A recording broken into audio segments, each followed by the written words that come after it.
గంగే చ యమునే చైవ కృష్ణా గోదావరి సరస్వతి నర్మదే సింధు కావేరి జలేస్మిన్ సన్నిధింకురు. ఎవరైతే నదీ స్నానాలు చేసినప్పుడు ఈ మంత్రం చదివితే ఎంతో గొప్ప పుణ్యం వస్తుందని చెప్తూ ఉంటారు.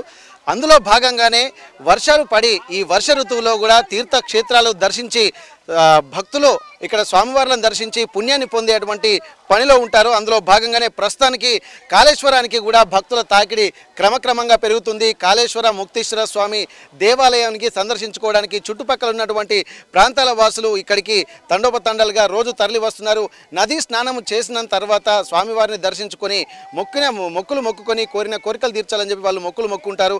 అట్లాంటి సందర్భాలు మనం చూస్తున్నాము. భక్తుల తాకిడి కూడా ఇక్కడికి పెరుగుతున్నటువంటి సందర్భాన్ని చూస్తున్నాము. ఇక్కడ ఒక ఆధ్యాత్మిక వాతావరణానికి కేర్ ఆఫ్ అడ్రస్గా ఏవైనా ఉన్నాయంటే తీర్థక్షేత్రాలు అంటే ఇక్కడ నదీ పరివాహక ప్రాంతాల్లో ఉన్నటువంటివి ఈ తీర్థాలు అంటారు. క్షేత్రాలు అంటే కేవలము టెంపుల్ లాంటివి ఉన్నవి ఆ క్షేత్రాలు అంటారు. కానీ ఇట్లాంటి నదీ పరివాహక ప్రాంతాల్లోకి వచ్చినటువంటి వాళ్ళు చాలా ఒక ఆనందానుభూతికి లోనవుతుంటారు. ఇటు నదులలో స్నానం చేసి స్వామివారిని దర్శించుకొని ఒక ఆధ్యాత్మిక వాతావరణాన్ని చూస్తూ భక్తి ప్రపత్తులు చాటుకుంటున్నటువంటి సందర్భం. ప్రస్తుతానికైతే జయశంకర్ భూపాలపల్లి జిల్లాలో ఉన్నటువంటి ఇక్కడ కాళేశ్వర ముక్తీశ్వర స్వామి దేవాలయానికి కూడా భక్తులు తండోపతండాలుగా తరలి వస్తున్నారు. ఒక్కసారి అయితే ఇక్కడ వాతావరణం అయితే మళ్ళీ కల్పిస్తుంది. ఆధ్యాత్మిక వాతావరణం కూడా ఒక చాలా గొప్ప అనుభూతిని అయితే ఇస్తుందని చెప్పుకోవచ్చు. చాలా మంది భక్తులు కూడా ఇక్కడికి వస్తున్నారు.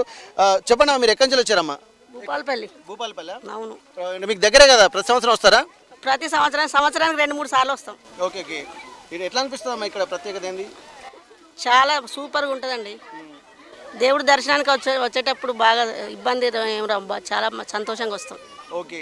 ఇప్పుడు మీరు కాళేశ్వరానికి దర్శించుకున్నప్పుడు ఎప్పుడైనా ఇట్లాంటి వాటర్ చూసారు? ఎప్పుడైనా ఇంతకుముందు? అంటే నేను ఎప్పుడు ఇంతగానం చూడలేదు, ఇదే ఫస్ట్ సారి. ఇక్కడ వాటర్ ఇంతకుముందు మనకు తెలంగాణ రాష్ట్రం ఏర్పడక ముందు ఈ వాటర్ ప్రాజెక్ట్ కట్టక ముందుకైతే వాటర్ ఇన్ని చూసారు ఎప్పుడైనా?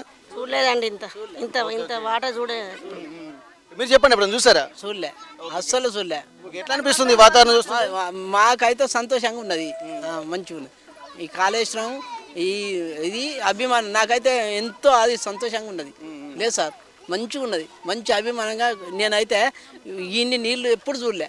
ఓకే. అయితే ఇక్కడ మనం దీన్ని చెప్పుకోవచ్చు. ఎందుకంటే తెలంగాణ ప్రాంతాల్లో ఉన్నటువంటి క్షేత్రాలు తీర్థాలన్నీ ఆధ్యాత్మికంగా ఎంతో ప్రఖ్యాతి గాంచినప్పటికీ కూడా కేవలము నీటి వనరులు ఉన్నటువంటి ప్రాంతాలు మాత్రమే డెవలప్ అయ్యాయి. కానీ తెలంగాణ రాష్ట్ర ప్రభుత్వం వచ్చిన తర్వాత ప్రాజెక్టులకు రూపకల్పన చేసిన తర్వాత ఇక్కడ కాళేశ్వరంలో కూడా ఇట్లాంటి పరివాహక ప్రాంతాలు అంటే మనం ఒకప్పుడు వేరే రాష్ట్రాల్లో మాత్రమే ఇలాంటి వాతావరణం చూసేది. కానీ తెలంగాణ వచ్చిన తర్వాత ఇక్కడ మంచి వాతావరణం అయితే కనిపిస్తుంది. ఇక్కడ చాలామంది భక్తులు కూడా ఒక్కసారి వాళ్ళు చూస్తున్నాం, ఒక్కసారి ఏమంటారో చూద్దాము. ఈ భక్తి ప్రపత్తులు చాటుకోవడానికి కూడా వాళ్ళు కనిపిస్తున్నారు. ఒక్కసారి ఎక్కడి నుంచి వచ్చినామా మీరు? మీరు అందరు భూపాలపల్లేనా? అవును, భూపాలపల్లి. ఓకే. మరి తీర్థ అంటే శ్రావణ మాసము అలాగే కార్తీక మాసంలో ఎక్కువ మంది వస్తారు కదా, మీరు ఇప్పుడు ఎందుకు వచ్చారు మరి ఇక్కడికి? మాకు ఇప్పుడు సంతోషం అనిపించి వచ్చినాం. ఓకే. సంతోషం ఎందుకు అనిపించింది? మాకు వాటర్ గురించి. ఓకే. నీళ్ళని చూడడానికి వచ్చారా ఇక్కడికి? నీళ్ళని చూడడానికి వచ్చినాం. ఓకే. ఆషాఢ మాసంలో ఒక స్నానం చేయాలి, శ్రావణ మాసంలో ఒక స్నానం చేయాలి. ఈ పుణ్యక్షేత్రంలో స్నానం చేస్తే పుణ్యం కలుగుతుందని ప్రతి టైం 1 ఇయర్కు ఒకసారి ఇట్లా కంపల్సరీ వస్తాం. ఓకే. మీరు ఇక్కడ భూపాలపల్లి జిల్లాలో ఉంటారు, మీకు పక్కనే కాబట్టి మీ జిల్లాలోనే ఉంది ఇంత పెద్ద క్షేత్రము. దూర ప్రాంతం నుంచి కూడా కార్తీక మాసంలో శ్రావణ మాసంలో వస్తుంటారు. అసలు ఈ క్షేత్ర మహత్వం ఏముంటుందమ్మా?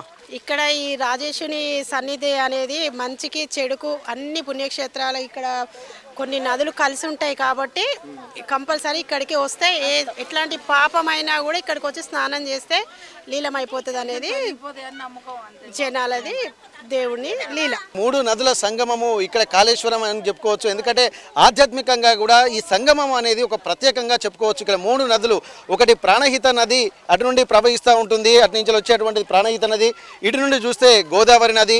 ఈ 2 నదులు ప్రవహిస్తుంటాయి. కానీ సరస్వతి నది అనేది అంతర్వాహినిగా ప్రవహిస్తుంటుంది. అంటే 3 నదులు కలయిక ఇక్కడ కాళేశ్వరం అని చెప్పి అంటున్నారు.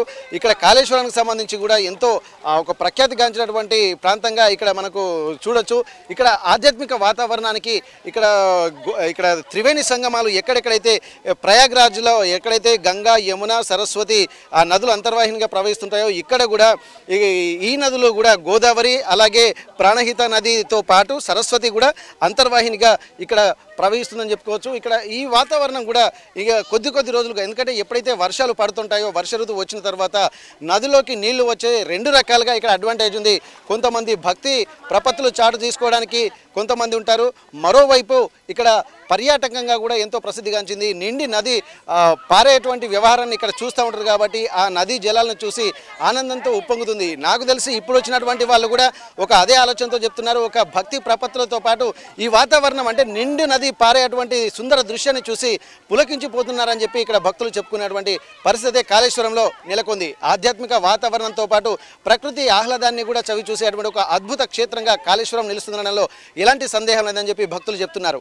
కాళేశ్వరం నుండి కెమెరా పర్సన్ రాజుతో వెంకటరత్నం, RTV వరంగల్. మరిన్ని వీడియోస్ కోసం ఛానల్ ని సబ్స్క్రైబ్ చేయండి. లేటెస్ట్ అప్డేట్స్ కోసం వాట్సాప్ ఛానల్ ని ఫాలో చేయండి.